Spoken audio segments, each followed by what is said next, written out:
Hello नमस्कार, मैं doctor Rajneesh Kumar आप सभी का एक बार फिर से हार्दिक स्वागत करता हूं। आज के वीडियो लेक्चर में हम बात करेंगे महाकाव्य, महाकवि, खंड, सर्ग, कांड और कुछ अंशों का संपादन किया गया है आलोचकों द्वारा।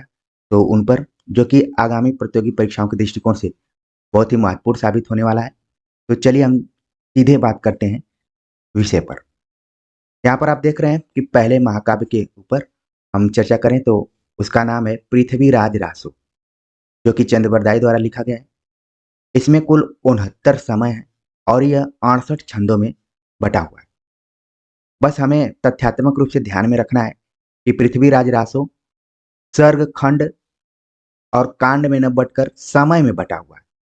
कई बार परीक्षाओं में पूछ लिया जाता है कि पृथ्वीराज रासो किस विशेष प्रकृति में बटा हुआ है, तो आपको ध्यान में रखना है समय। और इसमें कुल कितने समय हैं? 69 और छंद है 68, क्योंकि संख्याएं मिलती जुलती हैं।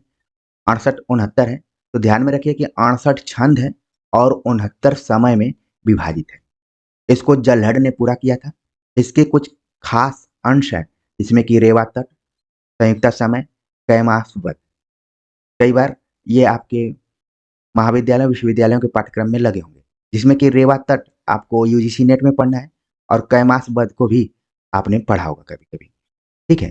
तो पृथ्वीराज रासो में जो विशेष तथ्य थे, खासतौर से 69 समय, 68 छंद कौन पूरा किया, ये सारी चीजें पूछी जाती हैं। बाकी प्रथम महाकाव्य है, प्रथम महाकवि है, जाली ग्रंथ है, जो भी विवाद है इसके प्रामाणिकता को लेकर, वो सब आप अच्छे से जान रहे होंगे। आगे बात करें तो अगली रचना है महाकाव्य है पद्मावत, जो कि मलिक मोहम्मद जैसी द्वारा लिखा गया है। इसका एक अंश आपको पढ़ना है नागमती वियोग खंड, जो कि नेट के पाठ्यक्रम में भी लगा है और अन्य प्रतियोगी परीक्षाओं के दृष्टिकोण से भी नागमती वियोग खंड बहुत ही अनिवार्य हिस्सा है आपके पढ़ने के लिए। और आपने इसको छोटी कक्षाओं में भी पढ़ा होगा। यूपी बोर्ड में नागमती वियोग खंड लगा हुआ है। इसके अलावा महाविद्यालयों विश्वविद्यालयों के पाठ्यक्रम में भी लगा है। तो कहने का मतलब है कि ये आपके लिए नया नहीं है। अब ध्यान देने वाली बात है कि इसमें कुल 57 खंड है। आपने पृथ्वीराज रासो को देखा कि वो समय में बटा हुआ है, जबकि पद्मावत खंडों में बटा हुआ है। कुल 57 खंड है। 30वां खंड नागमती वियोग खंड है। ये एक नई दृष्टि आपको यहाँ पर मिली होगी कि बदलते हुए पैटर्न पर पूछ लिया जाए कि नागमती वियोग खंड कौन सा खंड है 57 खंडों में, तो ये है 30वां खंड। पद्मावत को आधार बनाकर कई आलोचकों ने अलग अलग पुस्तकें लिखी हैं, जो कि परीक्षाओं के दृष्टिकोण से महत्वपूर्ण है, जिसमें कि वासुदेव शरण अग्रवाल ने पद्मावत संजीवनी व्याख्या लिखी है और इस पर एक पुरस्कार भी दिया गया है। तो आप जरूर कमेंट्स कर कर बताइए कि वासुदेव शरण अग्रवाल की पुस्तक पद्मावत संजीवनी व्याख्या पर कौन सा पुरस्कार मिला है।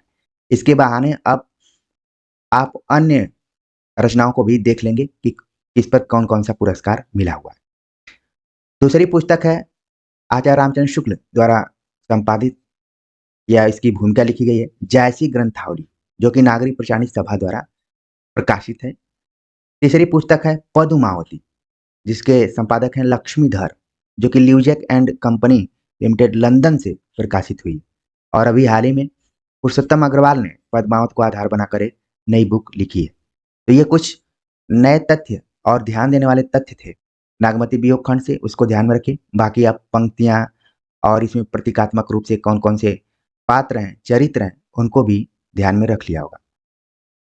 आगे बात करें तो अगली रचना है भ्रमर गीत सार, जो कि सूर सागर का एक अंश है और इसके रचयिता हैं सूरदास। भ्रमर गीत सार में कुल 400 पद हैं। ठीक है। और इसके संपादक के तौर पर आचार्य रामचंद्र शुक्ल का नाम आता है, जिन्होंने भ्रमर गीत सार के हजारों पदों में से केवल 400 मुख्य पदों को एक जगह संग्रहित किया है। ठीक है।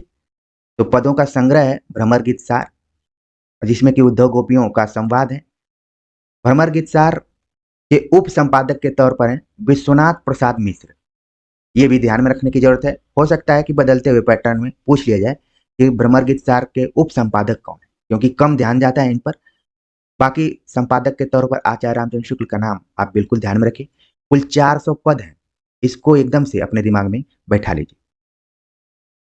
आगे बात करें रामचरितमानस की। रामचरितमानस तुलसीदास द्वारा लिखा गया है। इसमें के कुल 7 कांड हैं। यहाँ पर आप देख रहे हैं कि कांडों में बटा हुआ है रामचरितमानस। 7 कांड कौन-कौन से हैं? बाल कांड, अयोध्या कांड, अरण्य कांड, किष्किंधा कांड, सुंदर कांड, लंका कांड और उत्तर कांड। आपके पाठ्यक्रम में उत्तर कांड लगा हुआ है, इसको कि पढ़ना है, आप लोगों ने पढ़ भी लिया होगा। ध्यान में रखने की जरूरत है उत्तर कांड। अब इसको कई बार क्रम से भी हमें ध्यान में रखने की जरूरत है। परीक्षाओं में क्रमानुसार भी पूछ लिया जाता है। तो कई विद्यार्थियों ने अपना अलग-अलग सूत्र बनाया हुआ है, ठीक है? और हमने भी सूत्र बनाया है बाक्सलू।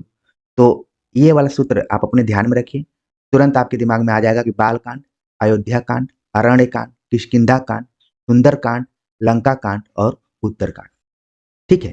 तो इसके क्रम को ध्यान में रखिए, बाकी चीज़ों को आप अच्छे से जान रहे हो। अगली रचना है बिहारी सतसई, जिसके संपादक के तौर पर हैं रत्नाकर, जगन्नाथ दास रत्नाकर। बिहारी सतसई नाम से ही पता चल रहा है कि ये बिहारी की रचना है, ठीक है? जिसमें कि 700 से ऊपर दोहे हैं। जगन्नाथ दास रत्नाकर द्वारा लिखी गई पुस्तक में कुल 713 दोहों को शामिल किया गया है। अब यहाँ पर आपको ध्यान रखना है बिहारी सतसई दोहे में बटी हुई है। तो लगातार हम पृथ्वीराज रासो से लेकर अभी तक देख रहे हैं कि जितनी भी रचनाओं को हमने देखा सब अलग-अलग प्रकृति की रही हैं। कोई समय में है, कोई खंड में है, कोई पदों में बटा हुआ है, कोई कांड में है, यहाँ पर देख रहे हैं दोहे में है। बिहारी सतसई कवि बिहारी की रचना है जैसा कि मैंने बताया और ये मुक्तक काव्य है। यहाँ पर ध्यान में रखने वाली है बात है कि ये मुक्तक काव्य और आचार्य रामचंद्र शुक्ल ने लिखा है कि अगर प्रबंध वनस्थली है तो मुक्तक काव्य गुलदस्ता के रूप में है, ठीक है? और इसमें 713 दोहे संकलित किए गए हैं। इन दोहों में नीति, भक्ति और श्रृंगार से संबंधित आपको दोहे मिल जाएंगे। तो ये खास कुछ तथ्य थे, इनको ध्यान में रखिए। कुछ विद्वानों ने इस पर टीकाएं लिखी हैं, तो ये भी बहुत ध्यान में रखने वाली बात है कि बिहारी सतसई पर टीकाएं, क्योंकि लगभग 50 से ऊपर टीकाएं लिखी जा चुकी हैं बिहारी सतसई पर। इकलौती ऐसी रचना है जो कि यूरोप के महाकवियों को भी टक्कर देती है, जैसा कि ग्रियर्सन का मानना है। तो कृष्ण कवि ने कृष्णलाल की टीका नाम से लिखा और प्रत्येक दोहे का कवित्व में विवेचन किया है। सूरत मिश्र ने अमर चंद्रिका नाम से इस पर टीका लिखा, दोहा छंदों में है। लल्लू लाल ने लाल चंद्रिका नाम से लिखा जो कि ब्रज भाषा गद्य में इसका विवेचन किया गया है। प्रभुदयाल पांडे ने प्रभुदयाल पांडे की टीका लिख दी खड़ी बोली में। अंबिका दत्त व्यास ने बिहारी बिहार नाम से लिखा जो कि रोला छंद में। ये इंपॉर्टेंट है, परीक्षाओं में पूछा जाता रहा है ये। और लल्लू लाल का भी ध्यान में रखिए, लाल चंद्रिका बिहारी सतसई पे है। पदम सिंह शर्मा ने संजीवनी भाष्य नाम से टीका लिखी है जो कि तुलनात्मक प्रविधि पर आधारित है। आनंदीलाल शर्मा ने लिखी फिरंगे सतसई नाम से फारसी भाषा में। और जगन्नाथ दास रत्नाकर ने लिखा बिहारी रत्नाकर, ठीक है, खड़ी बोली हिंदी में। तो यहाँ पर जो हमने बिहारी सतसई लिखा हुआ है, इसको आप दूसरा नाम इसका ध्यान में रख सकते हैं, बिहारी रत्नाकर, ठीक है? तो नाम से ही पता चल रहा है कि जगन्नाथ दास रत्नाकर इसके संपादक के तौर पर हैं। चलिए आगे बात करते हैं। अगली रचना है प्री प्रवास के ऊपर। प्री प्रवास जिसके रचनाकार हैं अयोध्या सिंह उपाध्याय हरिऔध। इसमें कुल 17 सर्ग हैं। तो 17 सर्ग हैं, इनका सर्गों का कोई नाम नहीं है, जैसे कामायनी में नाम है अलग अलग, इसका कोई नाम नहीं है। बस एक चीज ध्यान में रखना है कि इन सर्गों के नीचे संस्कृत के छंदों का नाम लिखा गया है। कहीं द्रुत विलंबित है, कहीं मंदाक्रांता है, तो कहीं मालिनी है, तो कहीं पर वंशस्थ छंद है।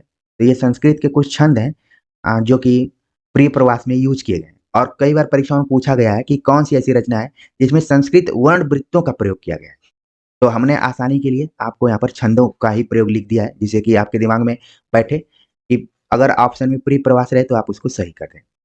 प्रिय प्रवास अ, खड़ी बोली का प्रथम महाकाव्य माना जाता है। इसकी रचना 1914 में हुई थी, लेकिन इसको ये प्रकाशित हुई थी, लेकिन शुरुआत इसकी 1909 से हुई और 1913 तक ये रचना लिखने का प्रयास किया अयोध्या सिंह उपाध्याय हरिऔध ने। तो लगभग 4 साल लग गए थे इसको लिखने में। तो ये भी छोटा सा तथ्य, इसको भी ध्यान में रखिए। बाकी 17 सर्ग ही अपने ध्यान में रखना है, सर्गों का नाम नहीं है। अगली रचना है कामायनी, ठीक है? कामायनी जो कि जयशंकर प्रसाद, 15 सर्ग इसमें हैं और 15 सर्गों का नाम इसमें दिया गया है, जो कि कई बार परीक्षाओं में क्रम के अनुसार पूछ दिए जाते हैं। और आपके पाठ्यक्रम में भी अ, जो भी लगे हुए हैं चिंता, श्रद्धा, लज्जा इत्यादि, तो इसको भी ध्यान में रखना है। ठीक है? बाकी आप अपने पाठ्यक्रम के अनुसार इसको अ, व्याख्यात्मक रूप से भी तैयार करिए तो अच्छा रहेगा। 15 सर्ग हैं, उन सर्गों के नाम हैं, तो बिल्कुल ध्यान में रखिए कि कौन-सा सर्ग किस नंबर पर है। इसको कई बार याद करने की भी कोशिश की जाती है। ठीक है? चिंता से लेकर आनंद तक पूरे सर्ग दिए गए हैं। इसके सूत्र को हमने प्राप्त किया है, जो कि आप सभी को भी हम बताना चाहेंगे कि चिंता की आशा से श्रद्धा ने काम वासना को लज्जित किया, कर्म की ईर्ष्या से बुद्धि तर्क ने स्वप्न में संघर्ष किया। और आखिरी जो अंश है निद्रा, यानी कि इसमें आ गया निर्वेद, दर्शन, रहस्य और आनंद। तो इस सूत्र को आप अपने ध्यान में रख सकते हैं। बाकी आप अपने से भी सूत्र बनाए होंगे, तो 4-4 का अपना एक ग्रुप बना लीजिए, उसी हिसाब से तैयारी कीजिए, जिससे कि आपको याद भी हो जाए और इसका क्रम भी आप ध्यान में रखें। तो कामायनी 1935 में प्रकाशित हुई थी। इसको लेकर भी कई विद्यार्थियों में कन्फ्यूजन है, कुछ 1936, क्योंकि किताबों में अलग-अलग तथ्य दिए गए हैं। तो 1935 ज़्यादा प्रामाणिक तौर पर है। ठीक है? तो 15 सर्गों में बटा हुआ है। उन सर्गों का नाम आप इस सूत्र के माध्यम से याद रखिए। इसके अलावा एक रचना और है साकेत। ठीक है? साकेत 1931 में, जो कि मैथिली शरण गुप्त द्वारा लिखा गया है। और इसमें कुल कितने सर्ग हैं? 12 सर्ग हैं। 12 सर्गों में 9वां सर्ग जो है इम्पोर्टेंट है, क्योंकि उसमें उर्मिला का विरह चित्रित किया गया है। बाकी इसके भी कामायनी जैसे नाम नहीं दिए गए हैं सर्गों के, तो बहुत खास इसमें ध्यान रखना नहीं है। बस सर्ग ध्यान में रख लीजिए कुल कितने हैं, और उर्मिला का विरह वर्णन किस सर्ग में है, और उसका प्रकाशन वर्ष। बाकी कामायनी को जरूर ध्यान में रखिए, क्योंकि इसके सर्गों का नाम अलग-अलग है और कई बार परीक्षाओं में पूछ लिया जाता है। तो आज हमने यही कोशिश की थी कि यूजीसी नेट के पाठ्यक्रम में लगे हुए जो प्रमुख महाकाव्य हैं, उन पर बातचीत कर लिया जाए, और तथ्यात्मक रूप से जो भी परीक्षाओं के दृष्टिकोण से महत्वपूर्ण बिंदु हैं, उनको देख लिया जाए, और कम समय में इन चीज़ों से परिचित हो जाए। तो आप सभी को अच्छा लगा होगा, कमेंट्स कर जरूर बताइए। मिलते हैं नए लेक्चर और टॉपिक के साथ, तब तक के लिए नमस्कार।